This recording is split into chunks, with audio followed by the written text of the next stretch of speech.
안녕하세요. 역사 돋보기입니다. 센고쿠 시대의 최종 승자라고 할 수 있는 도쿠가와 이에야스가 수립한 세 번째 막부 시대 에도 막부의 역사를 다뤄보도록 하겠습니다.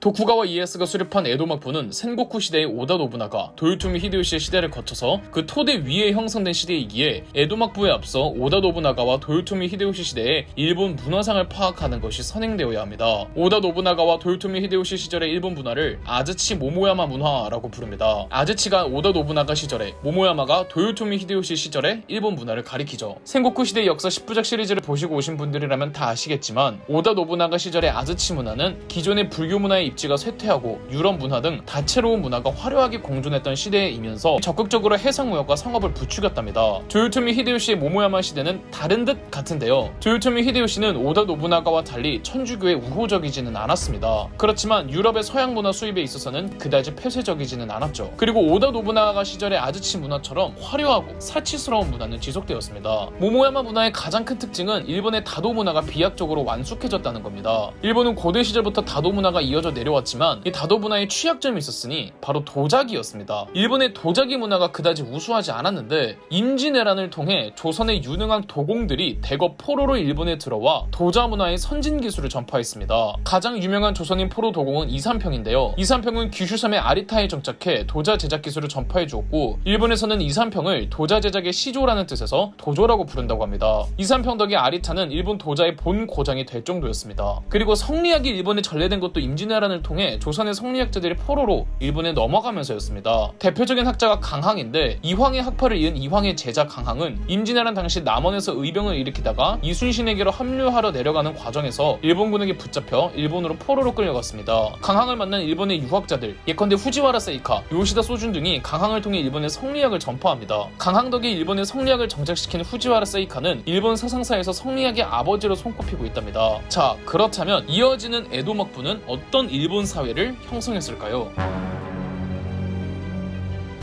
1600년 세키가하라 전투에서 승리한 도쿠가와 이에야스는 이제 독보적인 권력을 구축했습니다. 1603년 도쿠가와 이에야스는 덴노로부터 쇼군으로 임명되면서 본격적으로 일본의 세 번째 막부 에도 막부가 시작하였습니다. 도쿠가와 이에야스의 영지가 지금의 도쿄, 즉 에도였죠. 1605년 도쿠가와 이에야스는 쇼군직에서 자진 사퇴하고 세 번째 아들 도쿠가와 히데타다를 2대 쇼군으로 옹립했습니다. 대신 도쿠가와 이에야스는 상황 느낌으로 물러났고 나중에는 태정 대신으로 임명되는 등 실질적인 실세는 도쿠가와 이에야스였습니다. 1607년 도쿠가와 이에야스는 조선에게 임진왜란에 대한 깊은 사과를 하며 조선과 국교를 회복합니다. 아직 오사카 성에는 도요토미 히데요시의 측실 요도도노와 그녀의 아들 도요토미 히데요리가 있었는데요. 1615년 20만 명을 동원한 도쿠가와 이에야스가 오사카 성마저 함락시켰고, 도요토미 히데요리는 어머니 요도도노와 함께 할복합니다. 이로써 길고도 길었던 전국시대, 즉 센고쿠 시대가 끝이 났죠. 자, 이제 분열 시대가 끝이 났습니다. 도쿠가와 이에야스에게 이제 막부 권력으로 일본을 일원화하고 중앙 집권하는 것이 다음 과제였습니다. 진시황이 천하를 통일하고 가장 먼저 했던 게 무엇인지 아십니까? 이제 갓 통일했기에 얼마든지 다시 분열이 될 수 있어서 각 지방의 성벽을 전부 허물었습니다. 성벽을 허물면 필연적으로 내전이 줄어들 수밖에 없고, 장기적으로 봤을 땐 인적 물적 교류가 손쉽게 이루어지기 때문에 통일의식이 생기거든요. 마찬가지로 도쿠가와 이에야스는 1616년 각 지방의 본성을 제외한 모든 지성들을 파괴하도록 했습니다. 하나의 지방엔 단 하나의 성만 허용했죠. 이는 지방 다이묘들에게 너희들의 위상은 보장해주지만 실질적인 힘은 차단시키겠다는 취지인 겁니다. 그리고 무가 제법도라고 다이묘들의 성곽 수리, 영진의 사법권, 사치 범위 등 이 다이묘의 권한과 일상적인 생활까지 일일이 제한하고 규정하는 법령을 발표하기도 합니다. 1616년 도쿠가와 이에야스가 사망을 하니 그간 2대 쇼군이었던 도쿠가와 히데타다가 비로소 제대로 에도 막부의 실권자가 됩니다. 도쿠가와 히데타다에게는 일종의 흑역사가 있었는데요. 임진왜란 직후 도쿠가와 이에야스가 도요토미 히데요시의 잔당들과 벌인 최후의 전투 세키가하라 전투에서 도쿠가와 히데타다가 구원병을 이끌고 도착을 해야 하는데 도착을 안 하더라는 겁니다. 알고 보니 에먼드에서 싸우다가 길을 잃었다고 하죠. 비록 세키가하라 전투는 승리하였지만 도쿠가와 히데타다가 제때 도착해주질 않아서 이 세키가하라 전투 초반에는 도쿠가와 쪽이 매우 불리하였거든요. 에도 막부는 도쿠가와 이에야스 때부터 천주교에 대해 도요토미 히데요시보다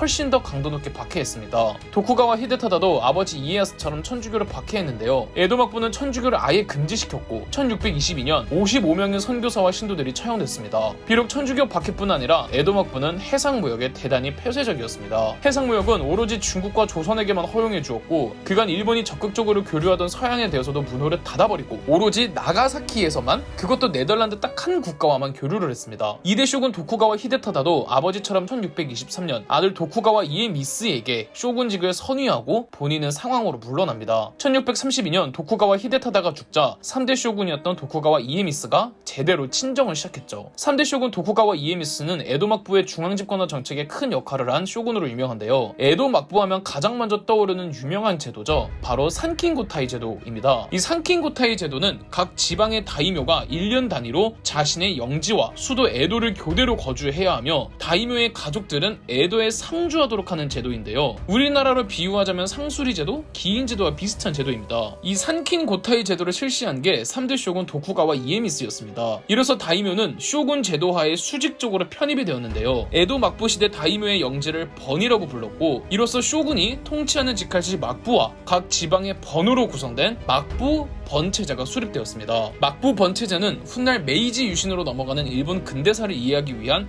매우 중요한 배경 지식이 되니까 꼭 아셔야 하는 겁니다. 센고쿠 시대 통일 후 수립된 에도 막부는 오늘날 일본을 이해하기 위해서 대단히 중요한데요. 이명환 박사님은 이 에도 막부가 현재 일본의 직접적인 근간이 되었다고도 말합니다. 이명환 박사님은 에도 막부가 중앙 집권에 된 시기가 아니라 그간 어지럽게 난립하던 일본의 봉건 체제가 번이라는 이름하에 안정화되었다고 말합니다. 그러니까 일본은 중국이나 한국과는 다르게 아주 오래도록 중앙 집권화된 하나의 통일된 왕조가 없었습니다. 중앙 집권화가 된 건 메이지 유신 이후이니 그 역사가 매우 짧은 거죠. 그저 1000년간 각 지방별 봉건제가 유지되었기에 분열이 되어도 다시 통일왕조로 돌아오는 중국과 한국과는 큰 차이가 있죠. 1000년간 봉건제가 이어진 일본의 역사를 고려해본다면 현재 일본의 풍속과 문화, 일본인들의 생활상을 부분적으로 이해하실 수가 있지 않나요? 그런데 다르게 생각해보면 이 봉건제가 안정적으로 자리를 잡았다는 말에 어폐가 있을 수도 있습니다. 봉건제는 필연적으로 분열을 초래할 수밖에 없으니까요. 에도 막부가 그래서 독특한 게 지방 분권적 성향의 봉건제가 유지는 되는데 지방 분열과 내전을 극도로 제도적으로 제한하였습니다. 대표적으로 산킹고타이 제도가 있는 것처럼요. 다이묘들의 번 영유권을 인정해 줄 테니 쇼군에 대한 수직적인 계급에 절대적으로 충성하도록 제도로 만든 겁니다. 그래서 통일 왕조를 여러 번 거쳤던 중국과 한국보다 안정적인 봉건제를 구축한 에도 막부를 거치며 일본인들은 중국인이나 한국인보다 훨씬 더 수직적이고 예의를 차리고 윗사람의 충성을 절대적으로 바치고 윗사람에게 대들지 않고 침묵하는 것을 예의로 여기는 이 계급적 문화가 더 자리를 잡은 겁니다. 확실하게 자리 잡은 지방 분권적 봉건제는 에도 막부 일본인들의 사회상과 경제생활에 직접적인 영향을 주었습니다. 그 첫 영향으로 각 지방의 다이묘들이 본인들의 영지를 개발하고 또 에도 막부 조정의 지원을 받으면서 이 다이묘들의 영지들은 행정도시 겸 상업도시로 거듭납니다. 이러한 도시 형태를 갖춘 다이묘들의 영지를 조카마치라고 불렀습니다. 이러한 조카마치들 중에서 가장 규모가 큰 건 역시 쇼군이 머무르는 에도, 덴노가 머무는 교토, 그리고 도요토미 히데요시의 거점 도시로 성장했던 오사카, 이렇게 3대 도시였습니다. 이 중에서도 역시 실권자 쇼군이 머무는 교토가 정치의 핵심지이자 가장 규모가 컸던 도시였고, 덴노가 머무는 교토의 경우 워낙 역사가 깊은 도시이다 보니까 일본 문화 특유의 그 장인들이 많이 모여있는 수공업 및 예술의 도시였고, 오사카는 전국에서 가장 많은 물자들이 집산하고 거쳐가는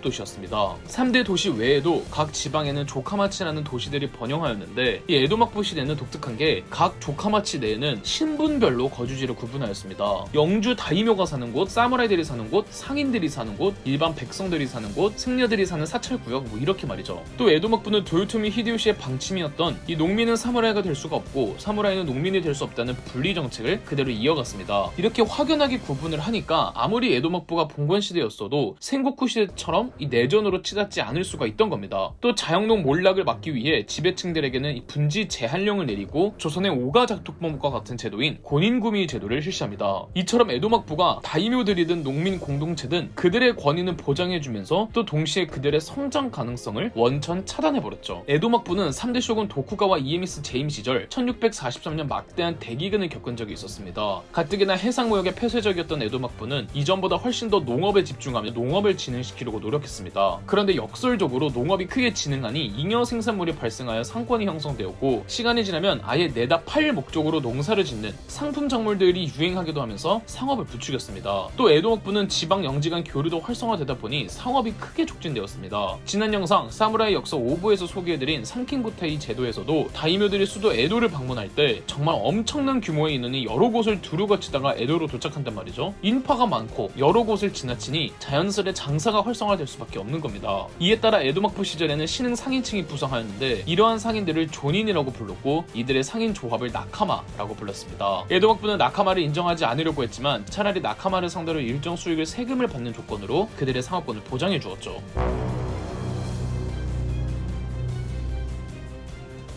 이렇듯 에도 막부 초중계 때까지만 해도 에도 막부의 경제는 점점 고도화되고 성장하고 있었습니다. 임진왜란 이후로 조선의 도자 문화와 성리학 문화까지 전래되면서 일본의 문화까지 한층 발달하고 있었습니다. 그리고 예술이라는 게 돈 많은 사람들에 의해 더 커지는 법이잖아요. 에도 막부는 지배층뿐 아니라 돈 많은 신흥상인들, 즉 존인들이 있었기에 더 다양한 방면에서 일본의 문화가 지원을 받으며 발달합니다. 문학적으로는 일본 문학사의 정형 운문시를 일컫는 과거 와카와 렌가의 전통이 비로소 에도 막부 때 하이쿠로 발전을 하고요. 회화에서는 그 유명한 우키요에가 바로 에도 막부 때 탄생했습니다. 우키요란 민중들의 풍속을 의미합니다. 우키요의 판화가 당대 매우 유행하였고 이는 네덜란드 서양인들을 통해 유럽으로 퍼져 많은 유럽인들이 일본의 우키요에 빠졌죠. 대표적으로 반고흐가 있죠. 반고흐는 일본의 우키요의 그림을 보고 큰 충격을 먹었다고 하고 그 이후로 반고흐의 화풍이 완전히 바뀝니다. 우리가 일반적으로 알고 있는 반고흐의 작품들이 반고흐가 우키요에를 접한 이후의 그림이랍니다. 가장 유명한 우키요에는 역시 가나카와의 파도 그림이겠죠. 더불어 그동안 내려오던 일본 전통 연극 노에 이어서 가부키도 에도 막부 때 만들어졌습니다. 노는 가면을 쓰고 가부키는 화장을 진하게 하는 차이가 있죠. 그리고 노는 사무라이들이 즐기던 연극이고 가부키는 상인들이 즐기던 연극이었고요. 이렇게 보니 현 일본 문화를 대표하는 전통 문화들 대부분이 에도 막부 때 형성된 겁니다. 이러한 다양한 문화들은 아까도 말씀드렸던 상인들, 즉 존인들의 지원 덕에 풍성해졌기에 에도 막부 시기의 문화를 존인 문화라고 부르며 에도 막부 시기 중 가장 문화적으로 융성했던 시기가 5대 쇼군 도쿠가와 츠나요시 제위 시절인데 도쿠가와 츠나요시 때 연호가 겔로쿠여서 에도 막부 중 17세기의 문화를 겔로쿠 문화라고도 부른답니다. 또 약간 비주류로 폐쇄적인 무형을 지향했던 에도 막부는 오로지 나가사키에서만 오로지 네덜란드와만 교류를 했다고 말씀드렸죠. 일본인들은 네덜란드를 통해 유럽 문화를 탐구했고 그래서 에도 막부 시절 서양학을 난학이라고 불렀답니다. 난은 네덜란드를 의미하죠.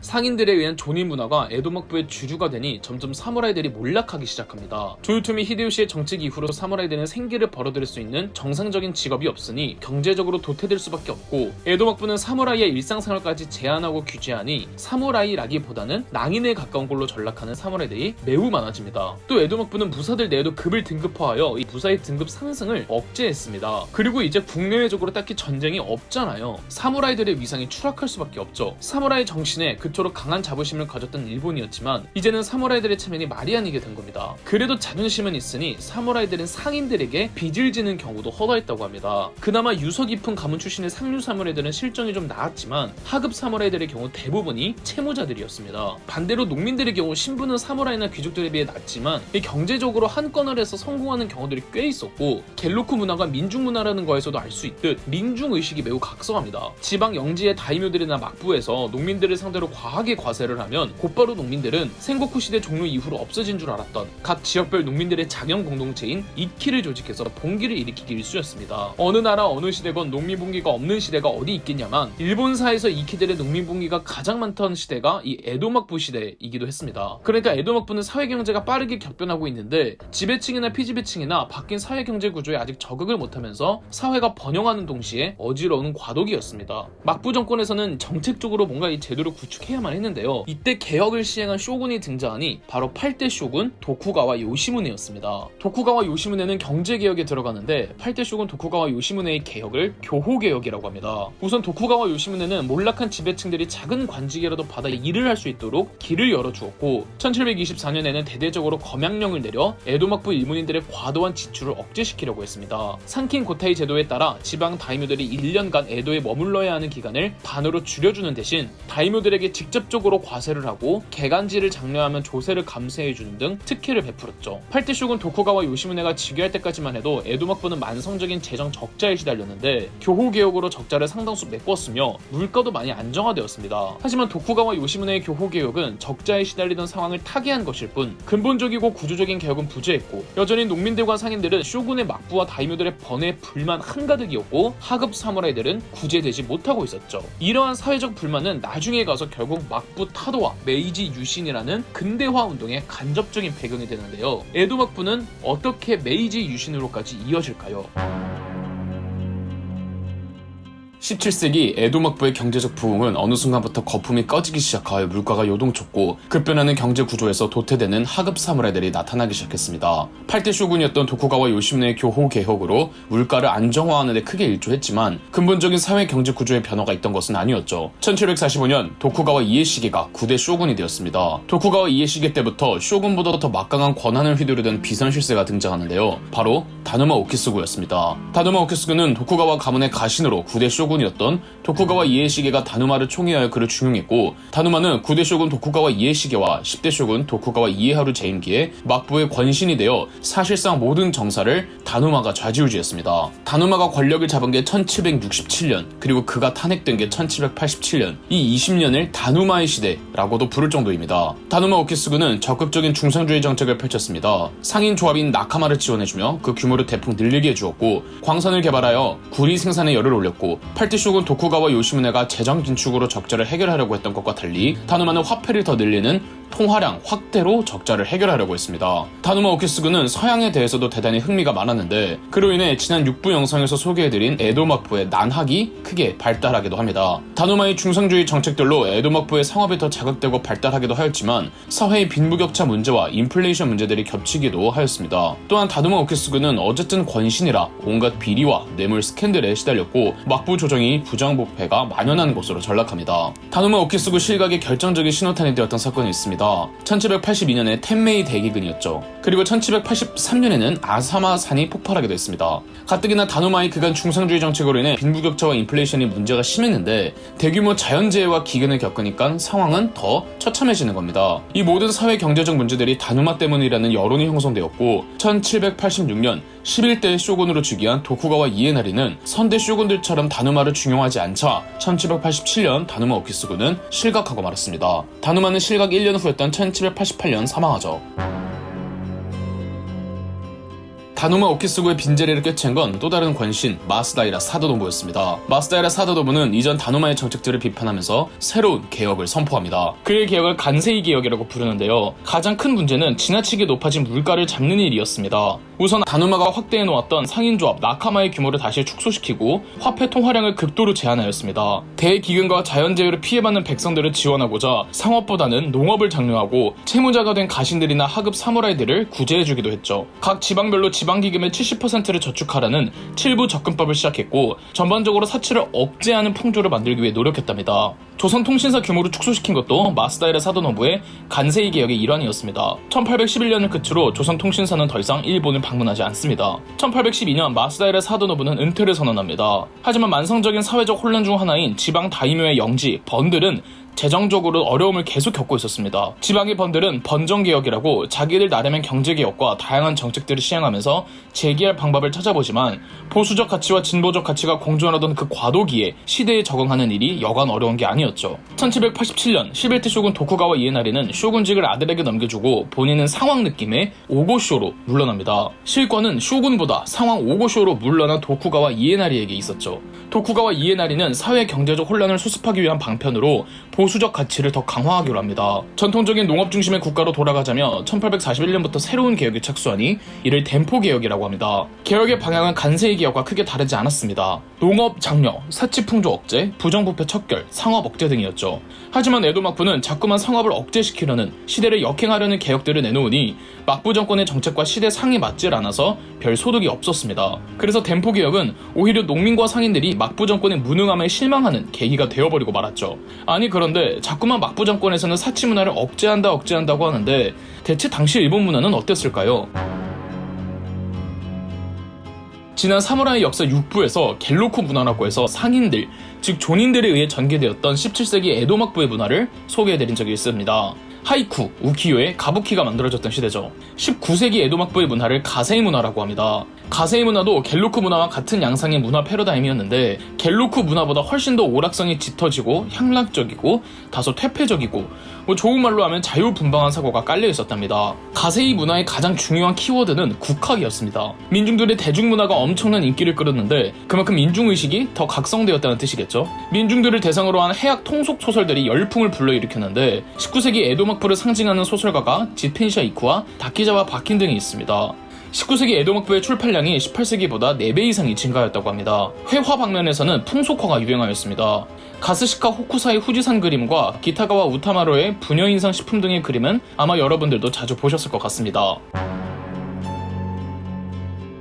막부의 의미 없는 정책과 다르게 각 지방의 번들이 자체적으로 번정 개혁을 실시하고 있다고 말씀드렸죠. 그 가운데 사스마번과 조슈번을 소개해드려야 할 것 같습니다. 사스마번은 오늘날의 규슈 가고시마, 조슈번은 오늘날 규슈와 붙어있는 혼슈 섬 끝자락의 야마구치입니다. 가고시마와 야마구치의 지리적 공통점이 무엇일까요? 바다와 붙어 있습니다. 바다와 붙어 있으면 해상무역을 장려해서 막대한 수익을 벌 수가 있습니다. 하지만 에도 막부는 해상무역에서 대단히 폐쇄적이었죠. 그래서 사스마번과 조슈번에서는 이 막부의 폐쇄적인 무역 정책에 불만이 많았습니다. 사스마번에서는 대규모 채무자가 된 사무라이들을 어떻게든 구제해주려고 했고 지금의 오키나와인 류쿠와 무역을 적극적으로 부추깁니다. 그리고 에도 막부가 서양에 대해 대단히 폐쇄적이니 류쿠를 통해서 서양식 무기와 문물을 대거 수입합니다. 조슈번의 경우 번내 물자의 유통과 상업 진흥을 위해 전매하는 품목을 완화하고 채무자들을 구제해주고 운수업과 금융업 상인들을 적극적으로 지원해 주었습니다. 그래서 사스마번과 조슈번이 성공적인 번정기역의 사례로 들고 있답니다. 그간 서양에 대해 폐쇄적이었던 에도 막부, 중국 청나라에서 아편 전쟁이 일어났다는 소식에 에도 막부는 더 철저하게 폐쇄적인 외교 정책을 고수했습니다. 그러다 결국 사단이 터지죠. 1853년 페리 제독이 이끄는 미국 군함 4척이 에도 앞바다에 나타나 미국의 13대 대통령 밀러드 필모어 대통령의 친서를 전달하고 문호 개방을 강요하며 대답을 들으러 1년 후 다시 오겠다고 하고 철수합니다. 이때 페리 제독이 이끌던 미국 군함이 검은색 증기선이었다고 하는데 그래서 일본인들은 저 미국의 군함을 쿠로후네라고 불렀습니다. 그래서 이 사건을 쿠로후네 사건이라고 부르며 우리로 비유하자면 운용호 사건 같은 겁니다. 에도 막부는 미국의 개항 강요에 별달래 선택을 못 내리고 있었는데 1854년 페리가 다시 9척 군함을 이끌고 와서는 무력으로 시위하며 개항을 강요했습니다. 당시 13대 쇼군이었던 도쿠가와 이에사다는 병약했고 그의 가신들과 유력 다이묘들이 결정을 내려야 했습니다. 이들은 아펜 전쟁의 결과를 잘 알고 있었기에 그리고 지금 그들도 두 눈으로 서양식 군함의 위력을 받기에 반강제적으로 개항을 수락하고 1854년 미일 화친 조약을 1858년 미일 수호 통상 조약을 체결하며 에도 막부는 쇄국 정책을 폐지하고 개항합니다. 미국이 성공적으로 일반을 개항시키자 러시아와 영국도 군함을 이끌고 와서 강제로 일본과 수교했죠. 이렇게 군함 몰고 와서 개항을 강요하고 위협하는 외교를 포함 외교라고 하며 미국에게 당한 일본은 똑같은 방식 그대로 훗날 조선을 개항시키죠. 하지만 일본의 문호 개방에 대단히 부정적인 한 사람이 있었으니 바로 덴노였습니다. 그리고 지방 다이묘들 중에서도 문호 개방에 부정적인 경우가 많았는데 이들은 서양 세력을 받아들일 수 없다는 양이론을 펼치면서 에도 막부가 너무 무능하다며 이제는 덴노의 친정을 시작하자며 존왕론을 같이 주장합니다. 그간 유능한 모습을 보여준 적 없는 에도 막부는 반막부 운동을 강경하게 진압하려고 하는데 덴노를 지지하는 반막부 다이묘들은 점점 더 생겨납니다. 막부 타도 운동의 주세력이 사스마번과 조슈번이었습니다. 1868년에서부터 1869년 결국 막부 조정과 막부 타도 세력 사이에 보신전쟁이라는 내전이 발생했고 승자는 막부 타도파. 1868년 에도 막부의 마지막 쇼군이었던 도쿠가와 요시노부가 대정 봉환, 즉 조정의 모든 권력을 덴노에게 다시 돌려준다고 선언. 이로써 에도 막부는 끝이 났고 당시 덴노였던 메이지 덴노는 거처를 교토에서 에도, 즉 도쿄로 옮깁니다. 그리고 메이지 덴노는 막부의 역사가 끝났으며 앞으로 덴노의 친정이 시작할 거라는 왕정복고 대호령을 발표하고 근대적 중앙집권화 개혁인 메이지 유신을 단행합니다. 그럼 역사 돋보기였습니다. 저희 역사 돋보기가 멤버십 가입을 시작했습니다. 멤버십 가입을 해주신 분들 덕분에 영상 제작에 큰 도움이 되고 있습니다. 감사합니다. 영상 재미있으셨다면 구독과 좋아요, 알림 설정까지 해주시면 감사드리겠습니다.